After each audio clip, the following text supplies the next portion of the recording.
GO number 3 2020లోని మనకు supreme court అనేది రద్దు చేసింది. దాని వలన ఆ గిరిజనుల కళ చెల్లచెదరైపోయింది.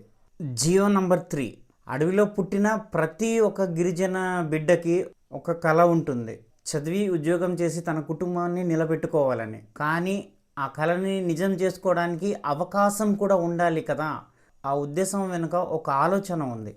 తరతరాల వెనుకబడిన గిరిజన సమాజానికి సమాన అవకాశాలు అందించాలని.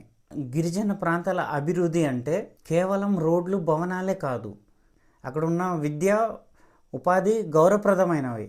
అలాగే 1/70 యాక్ట్, ఒక గిరిజనుడు భూమి అంటే కేవలం మట్టి మాత్రమే కాదు, అది అతని తల్లి, అతని జీవితం, అతని భవిష్యత్తు. అందుకే 1970లో ఈ చట్టం గిరిజనుల కోసం తీసుకొచ్చారు. ఈ చట్టం కూడా గిరిజనులకి లేకపోతే ఏమవుతుందో తెలుసా? భూమి పోతే గిరిజనుల జీవితం పోతుంది. మన అడవి దూరం అయితే మన గిరిజనుల సంస్కృతి దూరం అయిపోతుంది. హక్కు బలహీన పడితే భవిష్యత్తు పోతుంది. గిరిజన చేతుల్లో ఉండేది అది భూమి కాదు, తరతరాల గిరిజనుల ఒక ఆశ. మన గిరిజన యువత అడుగుతుంది ప్రత్యేకమైన హక్కు కాదు, తమ ప్రాంతాలలో సమాన అవకాశం మాత్రమే. రేపే 17వ తారీఖున మన పాడేరులో జూనియర్ కాలేజ్ గ్రౌండ్లో ర్యాలీ నిర్వహిస్తున్నారు.